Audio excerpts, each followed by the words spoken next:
Okay जी। सो हम बात कर रहे थे और हम समझने की कोशिश कर रहे थे कि हमने कौन सा मेथड है, किस तरह से हम जो है वो इसको कंप्लीट करेंगे। आई एम श्योर कि मेरी आवाज़ आपको आ रही है, आई एम ऑडिबल, और आपको जो है वो स्क्रीन भी दिखाई दे रही है। तो अगर ये दोनों चीज़ें हैं तो प्लीज़ चैट बॉक्स में कंफर्म कर दीजिएगा ताकि हम यहाँ से प्रोसीड फर्दर कर सकें।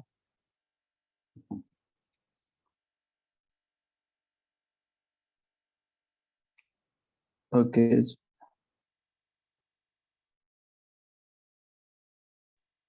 एक मैसेज है हमारे पास।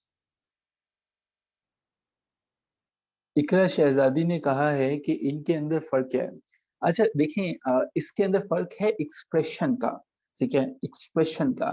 जब आप कहते हैं ना KP keys hospitality and the hospitality of KP के, इनमें आप फील कीजिएगा एक्सप्रेशन। और अब हम इससे पहले कि हम एक्सप्रेशन को समझें, मैं कुछ सेकंड्स के लिए आपसे ये रिक्वेस्ट करूंगा कि आपने एक्सप्रेशन की डेफिनेशन आप जानते हैं कि एक्सप्रेशन की डेफिनेशन क्या होती है।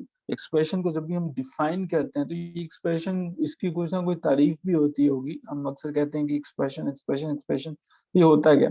एक्सप्रेशन का मतलब ये है कि आप किस तरह से एक पर्टिकुलर इमोशन कन्वे करते हो किसी दूसरे को। हम कहते हैं ना सैड एक्सप्रेशन, तुम्हारे चेहरे से आज एक की वजह से, अपनी किसी राइटिंग की वजह से, अपने कुछ लिखे हुए की वजह से किसी दूसरे की थॉट्स या फीलिंग्स पे असरअंदाज होते हैं, वो एक्सप्रेशन कहलाता है। तो इसमें एक्सप्रेशन का इशू है मिस्टर करा। ओके जी। सो ये किया। अब थर्ड जो है वो हम जो है वो इस पर पॉइंट जो है वो देखने की कोशिश करेंगे। कुछ और मैसेज हैं हमारे। वन वर्ड, इस पे हम बात करते हैं खुशबू साहिबा। ओके जी। अगर आपने 3 दफा जो है वो थर्ड रीडिंग्स आपने दे दी, 3 रीडिंग्स जो है वो आपने दे दी, अब क्या करना चाहिए। अब हमें 3 दफा हमने रीडिंग दे दी, अब मुझे क्या इसको मजीद पढ़ना चाहिए। अगर आपको फील होता है कि आपको डिटेल्स जो है वो समझ में नहीं है, अगर आपको फील होता है कि जो इसका पर्पस था मुझे वो अभी तक क्लियर नहीं हो सका कि इसका पर्पस है क्या, इसका मकसद है क्या, अब आप क्या करेंगे। आपकी दफा जरा फिर अपनी पॉलिसी को चेंज कीजिए। पहली आपकी जो पॉलिसी थी वो तो 3 रीडिंग्स आपने दे दी।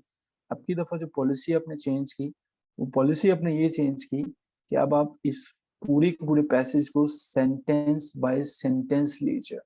सेंटेंस पे सेंटेंस लेने का क्या मतलब होता है, एक एक सेंटेंस को इवेल्युएट कीजिए, एक एक सेंटेंस पे रुकिए, समझने की कोशिश कीजिए। मान लीजिए पैसेज काफी मुश्किल है फिर भी नहीं समझ में आ रहा, वर्ड बाय वर्ड पे आ जाइए, लेकिन अपनी क्लॉक पे भी, घड़ी पे भी नजर रखिएगा। ऐसा ना हो कि सुबह से शाम हो जाए और आप जो है वो प्रेस ही ना हल कर पाए। दैट मीन्स अगर नहीं समझ में आ रहा, कोई वर्ड ऐसा मुश्किल आ जाता है तो उस वर्ड की समझ में नहीं आती तो उसको सेंटेंस के साथ रिलेट करके मीनिंग को समझने की कोशिश करें, इसका मीनिंग बन क्या सकता है। सो डिटेल्ड स्टडी होनी चाहिए। सो आपने जब भी कोई फ्रेज पढ़ा, जब भी कोई सेंटेंस पढ़ा, जब भी कोई चीजें पढ़ी, उस प्रेसी के अंदर याद रखिएगा सारी की सारी चीजें इंपॉर्टेंट हैं, लेकिन आपको जो जो सुपर इम्पोर्टेंट थिंग्स हैं उनको निकालना है। और कहीं पे भी एक चीज का शिकार नहीं होना, तो वो होती है मिसअंडरस्टैंडिंग। ठीक है, वैसे जिसके साथ ये मिस लग जाता है वहां पे काम खराब हो जाता है, और तीन से माजरत के साथ। मिसअंडरस्टैंडिंग का क्या मतलब होता है, आप प्रेसी में वो कोई और बात कर रहा है लेकिन आपने प्रेसी को ए टू जी समझने के साथ आपने एक नया मीनिंग उसको दे दिया, अपनी तरफ से एक टाइटल भी उसको दिया, और आपने घर आके अल्लाह ताला से दुआ करना शुरू कर दी कि अल्लाह पाक अब 25 में से कम 24 नंबर तो मेरे बनते हैं। लेकिन आपने उस प्रेसी को ऐसा इंटरप्रेट किया है कि शायद पढ़ने वाले की रूह कांप जाए कि ये क्या लिखा हुआ है, ये क्या करना चाह। I am saying, I am not kidding, it is damn true reality. देखें, जब आप लिखने जा रहे हो, सबसे पहले तो पैसेज को लेने के बाद आपको ये डिसाइड करना है कि अच्छा यार मेरे पास, मान लीजिए कि मेरे पास ये कुछ लाइनें हैं मेरी स्क्रीन के ऊपर, चलिए कुछ लाइनें लगा लेते हैं, ये आपके सामने मैंने कुछ लाइनें लगा दी। देखें जी कि मेरे पास यार ये 6 लाइनें हैं। ठीक है, मेरे पास ये 6 के करीब जो है वो लाइन है। अच्छा, अब जो है वो मुझे पता होना चाहिए कि मेरी जो प्रेसी है, इसके अंदर जो पहली लाइन है, क्या वो इम्पोर्टेंट है? क्या दूसरी लाइन है वो इम्पोर्टेंट है, तीसरी इम्पोर्टेंट है, फोर्थ इम्पोर्टेंट है, फिफ्थ है, सिक्स्थ है, कहाँ पे इम्पोर्टेंट है? सो अब मुझे इसका मतलब है, एक काम मैंने जो ये करना है कि जो इम्पोर्टेंट चीज़ें हैं, उनको मैंने निकाला, लेकिन जहाँ-जहाँ पे गैर इम्पोर्टेंट चीज़ें हैं, ज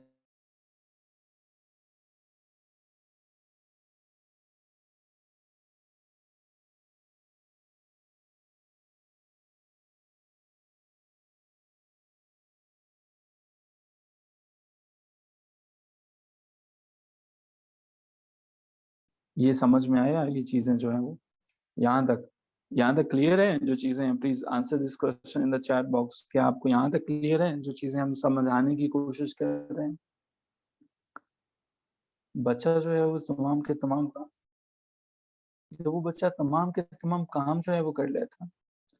आपने देखा कि किसान से मुमकिन है कि सारे के सारे काम कर लेते हैं। वो जो लैपटॉप्स, कंप्यूटर को ठीक करते हैं या बड़ी-बड़ी टेक्निकैलिटीज़ चीज़ों को खोल के बैठे होते हैं, क्या वो कोई इंजीनियर होते हैं? ऐसा नहीं होता है। इसका मतलब है किसी ने इस आर्ट को सीखा है, किसी ने इस आर्ट को सीखा है और इस आर्ट का नाम है, यही वो आर्ट है जिसे आपको समझना है। आपको चीज़ों को मैकेनिकल वे में लेके चलने की ज़रूरत है। मैकेनिकल वे की क्या मतलब है? आप मुझे ये बताएँ, ज़रा इसको येस नो में आंसर करना है। मेरे पास एक ऐसा ए एक एक लड़का आता है, एक बॉय आता है, वो मुझे कहता है कि मुझे जो है वो सीखना है कि कार जो है वो इसको रिपेयर कैसे करना है। मैंने उसको उसके ऊपर कोई 10 किताबें दे दी। मैंने कहा जाओ बेटा ये किताबें हैं, ये किताबें पढ़ लो। इन किताबों में 101 चीज़ें हैं, इन किताबों में वो सारी चीज़ें हैं जो कि तुम्हें समझा देंगी। दूसरी तरफ एक और लड़का है, वो कहता है जी मुझे सीखना है। अब उसको क्या करते हैं, उसको हम मैकेनिकल वे से लेके चलते हैं। उसको हम सिखाते हैं, वो उसको प्रैक्टिस करवाते हैं। प्रैक्टिस जो है वो रोज़ाना की बेसिस पे वो जो है वो चलते हैं। प्रैक्टिस अपनी जो है वो कर रहा है, अगेन एंड अगेन कर रहा है। उसको नहीं समझ में आती है और वो इन इन चीज़ों को करता है। दोनों में से कौन-सा बेहतर है? कौन-सा लर्न करेगा? ज़रा ये बताइएगा। कौन-सा लर्न करेगा? वो बच्चा जिसके पास किताबें हैं और वो किताबें बड़े-बड़े स्कॉलर्स ने लिखी हुई किताबें हैं, वो अफ़लातून की लिखी हुई किताबें हैं या ये बच्चा जो मैकेनिकल चलता है, जो प्रैक्टिस कर रहा है, प्रैक्टिस वाला आगे चलेगा? यस। पैसे एक मैकेनिकल एलिमेंट है। इसे मैकेनिकल वे से करना है, ठीक है? इसको मैकेनिकल वे से करना है। आपको याद है कि जब भी कभी आपकी गाड़ी, बाइक कुछ भी खराब होता है, जब भी उस किसी भी मैकेनिक के पास लेके जाते हो, तो वो 5 मिनट में बता देता है। वो इवन आप गाड़ी स्टार्ट करते हो, वो कहता है जी इंजन की फलाँ-फलाँ जगह के अंदर जो है वो मसला है, फलाँ जगह पे प्रॉब्लम है। आप उससे कभी पूछो तुम्हारी तालीम क्या है? वो कहेगा जी मैं तो पढ़े ही नहीं सीखा। So मैं तो स्कूलों नस गया ਸੀ। Like I took a French leave from my school. I was, I was not attending my school. So the problem is this कि जो प्रैक्टिकल चीज़ है वो बेहतर है। प्रेसी थ्योरेटिकल नहीं, प्रेसी प्रैक्टिकल है। यहाँ से वो मैकेनिकल काम वाला आपको बता देता है ना कि वो फलाँ पे प्रॉब्लम है। जब प्रैक्टिस करते हो तब पता चलता है कि इसका सब्जेक्ट क्या होगा, इसका अनुमान क्या है, इसका टाइटल क्या है और अहम चीज़, पूरे पैसेज में बार-बार प्रैक्टिस से आपको पढ़ना आएगा थीम ऑफ द पैसेज। मुझे इस पैसेज के थीम की समझ आ सके क्या?